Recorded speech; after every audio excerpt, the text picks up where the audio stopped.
मैं भोलेनाथ का भजन गाता हूँ, तो ज्ञान वापी मस्जिद के अंदर अगर भोलेनाथ के अवशेष मिले हैं तो डंके की चोट पे कहता हूँ वहाँ भोलेनाथ का मंदिर बनना चाहिए। मथुरा में अगर वहां पर कारागार में अभी भी कृष्ण बैठे हैं, उसके ऊपर मस्जिद बनी है, तो सुप्रीम कोर्ट का अगर फैसला आता है और वहां मंदिर बनना चाहिए, तो डंके की चोट पे कहता हूँ। वो लोग कहाँ हैं जो राम जी का भजन गाते हैं, श्याम जी का भजन गाते हैं, भोलेनाथ का भजन गाते हैं? खाना नाम का है, लेकिन जब उनके मंदिर बनने की बात आती है तो भाग जाते हैं पीछे, एक शब्द क्यों नहीं बोलते? सोई किस्मत जाग रही है भारत सत्य सनातन की, मस्जिद से शिवलिंग बोल रहे हैं अपनी बात सनातन की। इतिहास औरंगजेबों का हर पन्ना खोल दिखाएंगे, और जहां हमारे शिव निकले हम मंदिर वहीं बनाएंगे। बनियों के घर में ये जन्म ले गए, वो ले गए, जाति पाति नहीं है साहब, हिंदू के घर में हिंदू जन्म ले रहा है। एक और बात, बनियों पे बात आई तो बनियों पे भी एक बात तोड़ी मरोड़ी की, आपने कहा बनियों ने शादी हो गई, अमीर का आदमी हो गई। नहीं, बिल्कुल, मैं तो कहता हूँ हम लोगों ने शादियों को अमीर कर दिया। नमस्कार दोस्तों, आज सीधी बात में हमारे साथ है भजन सम्राट कन्हैया मित्तल। वो कन्हैया मित्तल जो राम को लाने वाले योगी जी को सत्ता में लाने में अहम भूमिका निभा चुके हैं। वो भजन सम्राट कन्हैया मित्तल जो अयोध्या में श्री रामचंद्र जी के विराजमान की पूरी गाथा अपनी आंखों से देख कर आए हैं। अयोध्या से लौटकर कन्हैया मित्तल जी आज चंडीगढ़ दिनभर के स्टूडियो में हैं। कन्हैया जी, आपका स्वागत है। प्रणाम, जय सिया राम, जय श्री श्याम। कन्हैया जी, अयोध्या कैसा लगा आज? अयोध्या किसी स्वर्ग से कम नहीं था। लोग बेसुध होकर वहां घूम रहे थे। सबसे अच्छी बात थी कि माइक के ऊपर वहां ये अनाउंस नहीं हो रहा था कि किसी का मोबाइल चोरी हो गया या किसी का पर्स चोरी हो गया। वहां बस एक ही नाम हो रहा था, जय श्री राम। किसी को सुध ही नहीं थी कि हम कहाँ हैं, बस उनको ये था कि हमारे राम आ गए। और बच्चा बच्चा अयोध्या जी का ऐसे जप रहा था राम का नाम, ऐसी खुशी में था कि बिना मिठाई खाए उनका मुंह मीठा था, और बिना सुरीला आदमी भी इतना बेसुध हो गया था कि वो भी बिना सुर के गा रहा था, बिना ताल के लोग नाच रहे थे। क्या वहां का माहौल मैं आपको बताऊं। धरती पे स्वर्ग का अनुभव पहली बार मैंने जिंदगी में किया। और मेरी जिंदगी में अगर मुझे अध्यात्म को जीना होगा तो मैं 22 जनवरी 2024 को याद करूंगा, और वो दिन मेरे लिए आध्यात्मिक पूरा दिन होगा। खास कारण इसका 22 जनवरी विशेष यही है कि ये वही तारीख है, वही संवत बिठाया गया जिसमें रामलला का जन्म हुआ। और जब नक्षत्र एक जैसे होते हैं तो फिर प्रकृति का रंग रूप बदल जाता है, क्योंकि त्रेता दोबारा रिपीट होकर कलयुग में हो रहा है। तो ये बहुत बड़ी बात है। हमारा सनातन देखो आप कितना दिव्य है कि हजारों साल पहले भी जो दिन था, हमने अपनी किताबों से वो दिन इस कलयुग में भी लिया है। ऐसा किसी शास्त्र में, किसी ग्रंथ में, किसी धर्म में नहीं है कि हजारों साल पुराना दिन शास्त्रानुसार आप वही दिन प्रकट करते हैं। ये शहर के लोग बार बार एक चीज जानना चाहते हैं, आपका ये वो गाना जो राम को लाए उन्हें हम लाएंगे, भगवा यहीं फहराएंगे, उसके पीछे कई बार आपने बोला कि मुझे मालूम ही नहीं था यूपी का चुनाव है। ये सच है। कई बार आपने बोला मुझे ये योगी जी पे गाना है। नहीं, तो दोनों कैसे मिक्स हो? दोनों इसलिए मिक्स हैं, ये बात है 29 नवंबर 2021 की। हम लोग छत्तीसगढ़ जा रहे थे और रायपुर में मंदिर है राम जी का, सीता माता बैठी है वहां, बहुत भव्य दिव्य मंदिर है। कुछ लोग नहीं चाहते थे वो मंदिर बने, लेकिन वहां के लोगों ने, नेताओं ने मिलकर वो मंदिर बना। तो दर्शन करके जब मैं बाहर निकला तो चाय पे चर्चा हो रही थी, देखो राम को ले आए। अब कलाकार आदमी है, घर में चम्मच भी बजती है तो भी सुर ढूंढते हैं और लिखना शुरू कर देते हैं। इतनी बड़ी बात मिल जाए, राम को ले आए, तो मैं वहां खड़ा हो गया। चाय मैंने भी खरीद ली, चाय हम भी पियेंगे। चाय पे चर्चा, फिर चाय पे चर्चा, भगवा, दोनों एक साथ ही हुए। ये तो लोगों ने बना दिया ना मेंटली। अगर हम चाय पी रहे तो इसका मतलब थोड़ी ना मोदी जी की चाय पी रहे हैं। ये तो मानसिकता तैयार की गई है। तो वहां चाय पे हो रहा था कि राम को ले आए, तो मैं वहां खड़ा हुआ, तो वहां कुछ लोग बोले तुम अकेले थोड़ा ना लाए, यहाँ के नेता भी तो लगे। मैं बोला जब ऐसे नेता यहाँ है तो ऐसे नेता पूरे देश में होने चाहिए। और सामने योगी जी की तस्वीर लगी हुई थी मंदिर के सामने। तो मैं जब बाहर निकला तो मैंने कहा जो राम को लाए हैं हम उनको लाएंगे, मंदिर के ऊपर भगवे झंडे थे, तो भारत में फिर से हम भगवा लहराएंगे। अब सामने योगी जी थे, फेमस मुख्यमंत्री थे, तो बोले यूपी में भी हम भगवा लहराएंगे। अब जाकर देखा तो यूपी में तो इलेक्शन थे, यूपी में इलेक्शन थे उस समय, होने थे अभी। हाँ, तो मुझे नहीं पता था होने। वो तो एंथम बन गया आपका सॉन्ग, तो ये हर तो, जगह मतलब जो राम को लाएंगे, यही परमात्मा जब कार्य करते हैं। हनुमान जी को बूटी लेने भेजा था, पहाड़ उठा के ले आए थे, तो अनफॉर्चुनेटली था, हमें तो भजन गाने के लिए कहा था, लेकिन राम ने ऐसी शक्ति दी कि ऐसा भजन बना जो सनातनियों की जड़ चेतना का काम किया उसने। और आज देखो सारा हिंदू एकत्र होकर एक छत्र के नीचे 22 जनवरी को कैसे उन्होंने आतिशबाजियां जलाई। आतिशबाजी जी बहुत चली। एक आप अयोध्या से होकर आए हो, माता सीता जी पे एक आपका सॉन्ग काफी फेमस हुआ है, 2 पंक्तियां उसकी। अभी हमने वहां भी लिखी, ये हमने कहीं नहीं सुनाई, ये आपके चैनल पर सुना रहा हूँ, क्योंकि आप भी चंडीगढ़ के, मैं भी चंडीगढ़ का हूँ, तो चंडीगढ़ वालों के लिए करना पहला फर्ज है मेरा। और वैसे भी शहर का लोकल चैनल है, लोकल चैनल है, तो 2 लाइनें मैं वही सुना रहा हूँ। ये 21 जनवरी की रात की बात होगी। हमारे यहाँ बड़ी एक अच्छी प्रथा है कि हम कितने भी अमीर हो जाएं, जब छोटे घर से बड़े घर में जाते हैं ना, तो लास्ट टाइम अपने उस घर को बड़ा प्यार से आंखों में आंसू लाके देखते हैं कि इसी में हमने अपना जीवन यापन किया, आज भगवान की कृपा हो गई, अब हम महलों में जाए। तो सीता भी सोच रही होगी, राम जी से कह रही होगी कि बस बहुत हो गया, इस तंबू में हमने दुख सहे, लेकिन ये हमारा यही तो घर था।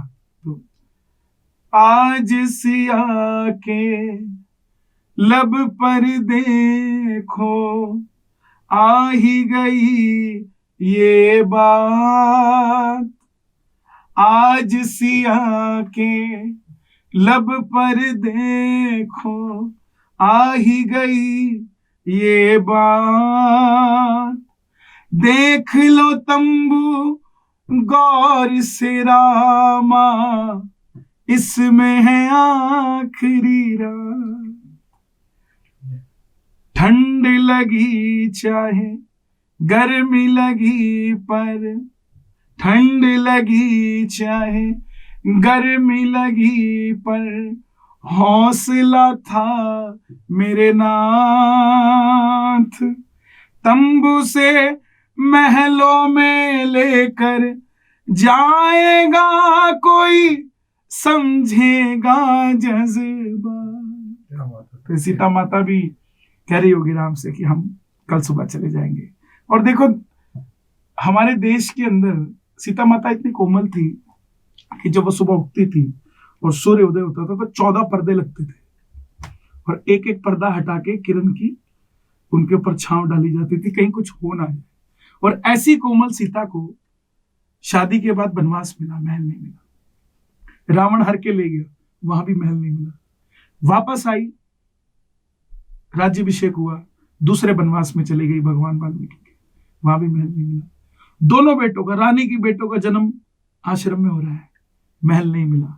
धरती से उपजी सीता धरती में समा गई, कभी महल ही नहीं मिला। तो जो काम त्रेता में नहीं हुआ वो काम कलयुग में हुआ है। तो इसकी खुशी सनातनी नहीं बनाएगा तो कौन बनाएगा। एक शहर के लोगों में एक उमंग भी है, आस भी है, उम्मीद भी है, और हर कोई ये सोच रहा है कि आपका अगला कदम राजनीति में जाने वाला है। इसमें कितनी सच्चाई है? मेरा कदम सेवा में है, सेवा में था और सेवा में रहेगा। वो जैसे करनी पड़ेगी वो परमात्मा जानता है। एक भक्त होने के नाते मैं बस इतना ही जानता हूँ कि 7 साल की उम्र से मैं भजन गा रहा हूँ।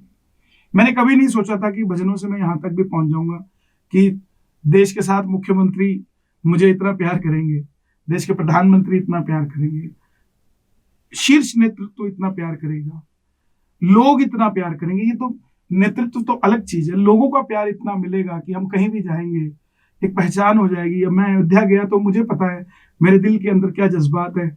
मैं रोया तो हाथ नहीं, बाकी कुछ रहा नहीं। तो सेवा में थे, सेवा में रहेंगे। बात राजनीति की रही तो राजनीति के अंदर भी हमें अच्छे लोग चाहिए। मैं नहीं तो कोई और आए, लेकिन हमारे चंडीगढ़ का नाम तो करे, हम सब मिलकर चंडीगढ़ को आगे लेकर जाएं, बस इतनी बात है। प्यार आपको योगी जी कर रहे हैं, प्यार आपको मोदी जी भी कर रहे हैं। एक अलग से सर्वे चल रहा है आजकल चंडीगढ़ में, वो आम आदमी पार्टी आपके लिए भी बड़ा प्यार जता रही है, वो भी अलग से सर्वे कर रही है। मैं तो बहुत आम आदमी हूँ साहब, सफेद कुर्ता पजामा है, 150 रुपये मीटर का है, और आम आदमी हूं मैं ये बिल्कुल। लोग तो भगवा में देखना चाहते हैं हम। ये भगवा ही है, नजर का फर्क है, अंदर ऊपर से नहीं है राम, अंदर से राम के है। तो जरूरी नहीं है कि ये भगवा होना चाहिए, आपके कर्म अच्छे होने चाहिए, आपके लिए आपका दिल गरीब आदमी के लिए धड़कना चाहिए, आपके दिल के अंदर सबके लिए सम्मान होना चाहिए, हर किसी के सुख दुख में आप साथ दे सको, आप भगवाधारी हो। जरूरी नहीं कि घंटी बजाओगे टल्ली बजाओगे तभी भगवाधारी बनोगे। भगवा का मतलब क्या है? राम, भगवाधारी राम, राम मर्यादा पुरुषोत्तम, हर किसी के राम, हर किसी की मदद करने वाले, हर जगह घर के अंदर दिया जलाने वाले, शबरी का भी जूठा खाने वाले, केवट का भी पाँव, केवट से भी सेवा लेने वाले, रावण को शत्रु मानकर भी फिर भी उसको गति दे देना अपने हाथों से, यही राम है, यही भगवान है। चंडीगढ़ में राजनीतिक सेवा करने को तैयार हूं। देखिए, अगर उसमें मुझे लगेगा कि मेरी जरूरत है तो मैं खड़ा हूं। अगर मेरे देश को, मेरे राष्ट्र को, मेरे शहर को, मेरे समाज को, मेरे घर को, मेरे दोस्तों को, मेरे मित्र को मेरी सेवा की जरूरत है, आपको मेरी सेवा की जरूरत है, मैं आया हूं ना। अगर मेरी कोई जरूरत पड़ेगी तो मैं खड़ा हूं साहब। मैं कैसे कह दूं कि नहीं मैं नहीं जाता। कई बार आपकी एक एक बात को तोड़ मरोड़ के बार बार विवादों में ले आया जाता था। आपने 4 लोगों पे बोला, आपने कमल खान पे भी बोला, आपने उन पे मास्टर सुनी पे भी बोला, लेकिन आपने पूजा पे बोला। मैंने पूछा, लेकिन मतलब ये निकाल दिया गया कि जी मुस्लिमों से जागरण नहीं कराना चाहिए। आपने साजी पे बोला, आपने डोल पे बोला, उसका एक अलग मतलब, उसका क्या कारण था? देखिए, क्या होता है कि जब आपके लिए एक लॉबी है, हर जगह में एक लॉबी है जो आपके अगेंस्ट भी काम करती है और आपके साथ भी काम करती है। अगेंस्ट कब काम करती है? जब आप सच बोलने लग जाते हो। और आपके साथ कब रहती है? जब आप साधारण रहते हो, उनकी हाँ में हाँ मिलाते रहो, उनकी जी में जी मिलाते रहो। मैंने कभी भी ढोंग करना नहीं सीखा। मैं राम जी का भजन गाता हूं तो अयोध्या में राम मंदिर बनना चाहिए, इसका समर्थन करता हूं। मैं भोलेनाथ का भजन गाता हूं तो ज्ञान वापी मस्जिद के अंदर अगर भोलेनाथ के अवशेष मिले हैं तो डंके की चोट पे कहता हूं वहां भोलेनाथ का मंदिर बनना चाहिए। मथुरा में अगर वहां पर कारागार में अभी भी कृष्ण बैठे हैं और उसके ऊपर मस्जिद बनी है तो सुप्रीम कोर्ट का अगर फैसला आता है और वहां मंदिर बनना चाहिए तो डंके की चोट पे कहता हूं। वो लोग कहां हैं जो राम जी का भजन गाते हैं, श्याम जी का भजन गाते हैं, भोलेनाथ का भजन गाते हैं? खाना नाम का है, लेकिन जब उनके मंदिर बनने की बात आती है तो भाग जाते हैं पीछे। एक शब्द क्यों नहीं बोलते? जो आपका घर बसा रहा है, आपका घर चला रहा है, आपका परिवार चला रहा है। मैं मस्जिद में नहीं जाता, इसलिए नहीं जाता कि उसका सम्मान नहीं करता। मुझे ढोंग नहीं करना आता। मैं सेल्फी लेने के लिए मस्जिद नहीं जा सकता, मैं किसी को दिखाने के लिए मस्जिद नहीं जा सकता। मेरी आस्था होगी तो मैं जाऊंगा। मैं चर्च में नहीं जाता, मैं सनातनी हूं, मुझे उनका रीति रिवाज नहीं पता। मैं फोटो खिंचवाने के लिए जाऊंगा क्या? और अगर मैं फोटो खिंचवाने जाता हूं तो क्या मैं उनकी इंसल्ट नहीं करके आ रहा? अगर आपको मस्जिद में गाने के लिए बुलाया जाएंगे तो मुझे जब आती नहीं कवाली है मैं क्या गाऊंगा? मुझे आप कहो कि फलाने के लिए गाना, मैं उसके लिए कहां से गा दूंगा? मास्टर सलीम ने तो हाथ में वो शिवजी भगवान जी का बात है साहब, पूरा इधर भोलेनाथ लगाए, इधर राम जी लगाए, इधर श्याम जी लगाए, इधर माता जी लगाए, जहां मर्जी। सबको अधिकार है, भगवान सबके है, अकेले के थोड़ा। मैं तो कह रहा हूं कि अगर अयोध्या में अभी मस्जिद भी बनेगी, जो लोग हमें राम मंदिर की बधाई दे रहे हैं हम उन्हें मस्जिद बनने की बधाई देंगे। ये विवाद ये नहीं है कि धर्म किसका कि भगवान किसके हैं। धर्म जोड़ना सिखाता है, तोड़ना नहीं सिखाता। लेकिन शास्त्र से बड़े तो राम भी नहीं है साहब। राम को भी शास्त्र पढ़ना पड़ा, कृष्ण को भी शास्त्र पढ़ना पड़ा। अगर जो लोग कहें कि नहीं हम शास्त्र की अनदेखी करके काम को करेंगे तो फिर उनकी मानसिकता है, मैं उसमें कुछ नहीं कर सकता। लेकिन शास्त्र आधारित बात है। ब्राह्मण के कुल में ब्राह्मण जन्म ले रहा है, बढ़िया के कुल में बढ़िया जन्म ले रहा है, बढ़िया कुल में ब्राह्मण जन्म ले लेगा क्या? कैसे हो जाएगा? शास्त्र आधारित बात है, हम उसी को बात कर रहे हैं। और हम कहेंगे बनियों के घर में ये जन्म ले गया, वो ले गया। जाति पाति नहीं है साहब, हिंदू के घर में हिंदू जन्म ले रहा है। एक और बात, बनियों पे बात आई तो बनियों पे भी एक बात तोड़ी मरोड़ी की। आपने कहा जी बनियों ने शादी अमीर बना दी और गरीब बना दी शादी। नहीं, बिल्कुल। मैं तो कहता हूं हम लोगों ने शादियों को अमीर कर दिया है। आज क्रिश्चियन लोग शादी करते हैं, कहां करते हैं? चर्च में। हम लोग कहां करते हैं? पैलेस में, मंदिर में नहीं करते। क्यों? क्योंकि हमने लोगों को शराब पिलानी है, शराब मंदिर में आ नहीं सकती, तो हमने हवन कुंडी शिफ्ट कर दिया मंदिर की जगह। अगर हमारी शादियां मंदिर में हो तो 3 फायदे हैं। पहला, ये रिश्ते कभी टूटेंगे नहीं क्योंकि राम का आशीर्वाद मिलेगा। दूसरा, अगर आपकी बेटी का लहंगा बनेगा तो मंदिर में सीता का भी लहंगा बनाओगे। तीसरा, ये लोग जो शराब पी के आपके बच्चों के सिर पे हाथ तक नहीं रख के जाते, वो भी जूता उतारेंगे, हाथ धोएंगे, राम जी के चरणों को छुएंगे और आपके बच्चों के साथ हाथ रखेंगे। ये पद्धति अच्छी है या शराब पी के गिर के उठा के 4 आदमी लेके जाते हैं वो पद्धति अच्छी है? ये निर्णय लोगों ने करना है। आपको बधाई, बॉलीवुड में एंट्री चल रही है। वो भी हम राष्ट्र के लिए गा रहे हैं। दो पंक्तियों मैं अभी नहीं गा सकते हम उसके लिए क्योंकि प्रोटोकॉल है। मेरा भजन होगा मैं गा दूंगा, सारे गा दूंगा, जो आने वाले होंगे वो भी गा दूंगा, लेकिन जिसका प्रोटोकॉल है उसको उस हिसाब से करना पड़ेगा। एक अयोध्या पे आपका आया है, जो अयोध्या वालों ने अपने उसमें भी जी, उसकी 2 पंक्ति। मिट्टी से चौका लिपो तुम, बंधन वार सजाओ, भात भात के व्यंजन रख कर प्रभु को भोग लगाओ, मुग्ध मगन हो नृत्य करो तुम, लेकर उनका नाम, भवन में आए हैं श्री राम, अवध में आए हैं श्री राम। चलते चलते सर जो राम को लाए हैं, बिल्कुल अभी जो राम को लाए हैं वो हो गया। अब ज्ञान वापी का फैसला आ रहा है तो उस पर सुना के जाऊंगा ताकि आपके श्रोता जुड़ सके।